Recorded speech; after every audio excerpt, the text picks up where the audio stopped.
আসসালামু আলাইকুম সবাই কেমন আছেন? আশা রাখছি সবাই ভালো আছেন।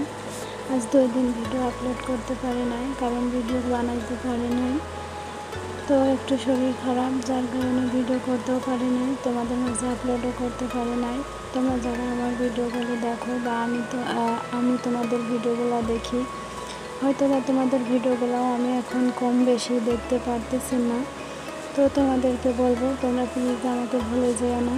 আমার একটু শরীর খারাপ, আমি আবারও তোমাদের মাঝে আসবো একটু সুস্থ হয়ে, তারপরে তোমাদের ভিডিওগুলো দেখবো। তোমরাও প্লিজ আমার ভিডিওগুলো দেখো। আর এখানে তোমাদের ভাইয়া কিছু কাপড় অর্ডার দিয়েছিল, যেহেতু কম প্রাইসে পেয়েছে তাই কাপড়গুলো কিন্তু ভালো মানেরই ছিল। তাই আমিও বলেছিলাম নিয়ে নিতে। কাপড়গুলোর কালার কিন্তু বেশ সুন্দরই ছিল। কালারগুলো তো আমার অনেক বেশ ভালো লেগেছে। তোমাদের কেমন লাগছে কমেন্ট করে জানিও। আজকের ভিডিওটা এখানেই। ভিডিও যেহেতু করতে পারি নাই, সেহেতু এই ভিডিওটাই তোমাদের সাথে শেয়ার করলাম। সবাই ভালো থাকবেন, সুস্থ থাকবেন এই কামনা করে আজকের ভিডিওটা শেষ করছি। আল্লাহ হাফেজ।